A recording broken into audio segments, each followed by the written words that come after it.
Selamat pagi Bapak. Selamat pagi. Ya, saya Dr. Srieni, dokter yang sedang bertugas di Poli pada hari ini.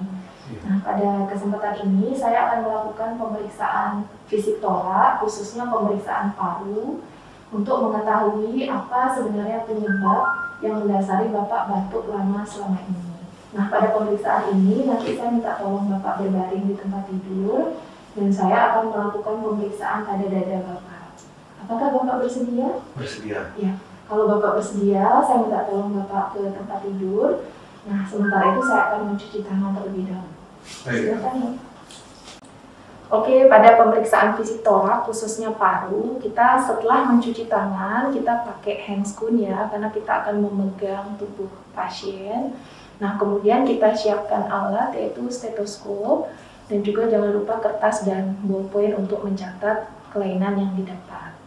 Nah, baik pada pemeriksaan dari anterior maupun posterior ada 4 langkah, yaitu inspeksi, palpasi, perkusi, dan auskultasi. Nah, yang pertama kita mulai dulu pemeriksaan fisik torak, khususnya pemeriksaan paru anterior. Nah, pada step yang pertama yaitu kita melakukan inspeksi. Nah, pada inspeksi kita perhatikan dulu dinding dada. Dari luar kita lihat ya, apakah ada kelainan pada kulit. Ya, apakah kulitnya normal, kemudian ada luka atau ada sesuatu. Kayak kita lihat di sini dinding dada atau kulit pasien normal. Nah, kemudian yang kedua kita lihat apakah ada deformitas atau tidak. Ya, apakah bagaimana bentuk dada pasien. Ya, apakah misalnya ada skoliosis, misalnya pectus carinatum atau pectus excavatum atau lain sebagainya. Nah, pada pasien ini kita lihat dinding toraknya normal, tidak terdapat deformitas. Nah, kemudian kita lihat bagaimana gerakan nafas pasien pada posisi statis dan dinamik. Nah, yang pertama kita lihat untuk mengetahui simetrisitas dari gerakan dada. Kita minta tolong pasiennya untuk menarik nafas dalam. Pak, minta tolong tarik nafasnya yang dalam. Keluarkan. Nah, kita lihat bahwa pada saat menarik maupun mengeluarkan nafas terjadi gerakan dada ke atas yang sama antara dada kanan dan dada kiri. Jadi gerakan nafasnya adalah simetris. Nah, selain lihat dari atas, kadang kalau kelainannya kecil kita nggak bisa lihat dari atas aja deh. Kita lihat harus dari posterior. Kita minta ulang pasiennya, Pak, minta tolong ditarik nafasnya yang dalam. Ya, keluarkan. Nah, dalam hal ini simetris ya. Nah, kemudian kita lihat lagi kelainan misalnya di sela iganya, misalnya apakah ada retraksi, otot-otot nafas ya, dan lain sebagainya. Dalam hal ini kita lihat normal. Nah, kemudian yang berikutnya kita mengarah kepada palpasi ya. Palpasi kita memakai tangan kita untuk mempalpasi. Pertama kita tempelkan dulu pada dinding dada. Nah, kita perlu tahu, tadi kita lihat nafasnya simetris waktu inspeksi aja. Sekarang kita lihat simetrisitasnya waktu bernapas ya, dan merasakan apakah benar simetris atau tidak dengan tangan kita. Kita minta tolong pasiennya bernapas dalam, Pak. Minta tolong tarik nafas. Ya, keluarkan. Kita lihat tangan kita juga naik dengan posisi yang sama antara kanan dan kiri ya. Ya. Nah, kemudian kita cek vokal primitus ya. Vokal primitus adalah hantaran suara menuju ke tangan kita. Caranya mengecek adalah kita tempelkan bagian ulnar ya di dada, dan kita suruh pasiennya mengucapkan 77. Pak, minta tolong bilang 77. 77. Lagi. 77. Lagi. 77. Lagi. 77. Ya, saat pasien mengucapkan 77, kita rasakan nanti getaran suaranya akan nyampe di tangan kita yang sama kanan dan kiri. Kalau memang ada kelainan, misalnya contoh tumor, biasanya dia akan lebih, contoh aja tumor ya, jadi dia akan lebih keras di daerah yang vokal primitusnya akan meningkat di daerah yang terdapat tumor itu. Misalnya contoh lain terdapat efusi pleura, misalnya ada cairan, kita akan dengar vokal fremitusnya, kita akan rasakan vokal fremitusnya lebih menurun pada daerah yang efusi. Nah, berikutnya kita cek sela iga ya, kita lihat dari atas ke bawah ya, kita ukur bersamaan ya di kanan kiri biar jelas tahu apakah kanan kirinya dia sama atau tidak.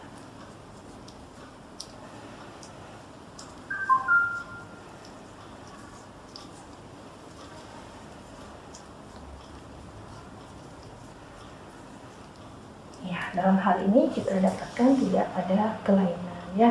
Kita berlanjut ke perkusi. Nah, pada perkusi kita menggunakan tangan untuk bantalan seperti biasa. Caranya adalah kita perkusi kanan dan kiri ya, dari atas ke bawah ya. Nah, contoh begini.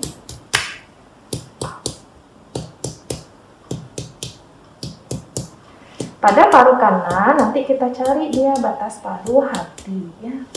Nah, di sininya berubah dari sonor ke redup. Jadi batas parunya di sini ya. Untuk paru kiri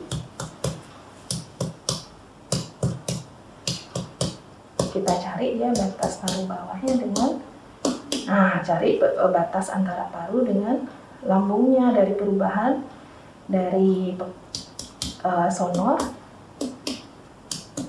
ke timpani ya, kira-kira seperti itu. Nah, untuk pemeriksaan berikutnya adalah pemeriksaan auskultasi. Kita siapkan stetoskop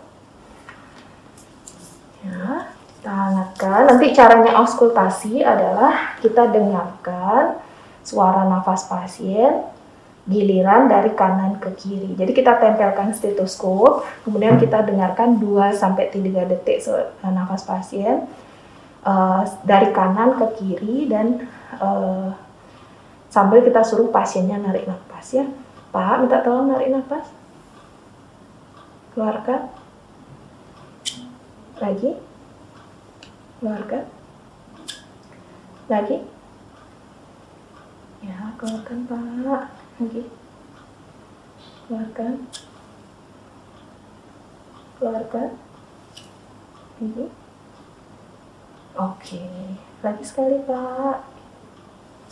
Lagi, iya, terima kasih Pak ya. Jadi seperti itu. Jadi kita dengarkan suara nafas secara bergantian dari dinding torak kanan kiri, kita bandingkan suara nafasnya. Nanti perlu kita cari apakah ada suara nafas tambahan ya. Contohnya misalnya ada ronki, ada wheezing, ada stridor ya, dan lain sebagainya. Nah, dari tadi sudah kita jelaskan bagaimana pemeriksaan fisik torak, khususnya pemeriksaan fisik paru dari anterior. Sekarang kita akan melakukan pemeriksaan fisik paru dari posterior. Kita persilahkan dulu pasiennya duduk, Pak. Minta tolong duduk ya, Pak ya. Nah, pada pemeriksaan fisik paru posterior, stepnya sama persis dengan pemeriksaan anterior ya. Yang pertama ada inspeksi, kemudian palpasi, kemudian perkusi, dan auskultasi. Pertama kita lihat inspeksi dulu, jadi kita lihat ya apakah ada masalah di kulitnya, apakah ada deformitas, misalnya kiposis pasiennya atau skoliosis ya. Kemudian kita lihat bagaimana simetrisitas dari nafasnya ya, apakah ada yang tidak simetris atau tidak. Dalam hal ini kita lihat simetris ya gerakan nafas kanan dan kiri. Nah, kemudian untuk palpasi juga seperti itu. Yang pertama kita tempelkan ya, tangan yang sudah dihangatkan di dada pasien. Kita minta pasiennya bernafas, Pak, minta tolong tarik nafas. Nah, kita rasakan juga gerakan dinding dada antara tangan dan kiri simetris atau tidak. Kemudian kita cek lagi vokal fremitus seperti tadi. Kita minta tolong pasiennya bilang 77. Silakan, Pak. 77. Ya, lagi. 77. Lagi Pak. 77. Lagi Pak. 77. Oke, bagus ya. Sama juga interpretasinya seperti tadi, kita rasakan ada hantaran udara ke tangan, kemudian kita cek dia bagaimana sela iga. Ya, dia ada masalah. Kita palpasi. Nah, kemudian untuk perkusi juga sama deh, kita dari atas ke bawah ya, perkusi kita dengarkan. Bagaimana?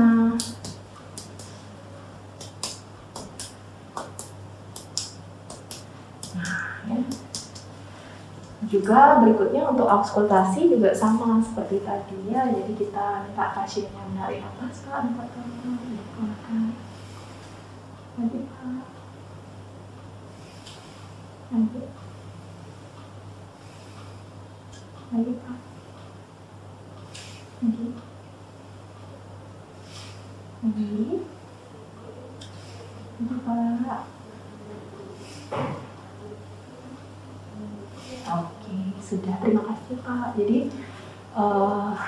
sampai interpretasinya sama persis dengan apa yang kita dapat dari pemeriksaan torak dari anterior. Bapak, tadi saya sudah melakukan pemeriksaan fisik paru pada Bapak dan pemeriksaannya sudah selesai. Saya minta tolong Bapak kembali memakai pakaiannya dan duduk di tempat duduk. Saya akan merapikan alat dan mencuci tangan terlebih dahulu. Baik, terima kasih. Terima kasih, Pak. Nah, Bapak, setelah tadi saya melakukan pemeriksaan fisik paru, saya dapatkan bahwa paru-paru Bapak sehat, normal, tidak ada kami dapatkan kelainan. Ya. Artinya yang menjadi penyebab batuk Bapak selama ini kami curigai adalah batuk alergi, Bapak ya. Nanti batuk alergi karena faktor lingkungan. Artinya yang Bapak harus lakukan adalah menghindari faktor penyebab alergi yang seperti Bapak katakan sebelumnya, misalnya debu, dingin, asap rokok, itu yang harus Bapak hindari. Saya akan memberikan Bapak obat, nanti obatnya diminum sesuai aturan.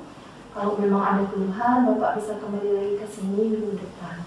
Kira-kira begitu, Bapak. Ada yang Bapak mau tanyakan? Tidak, terima kasih. Terima kasih banyak Bapak.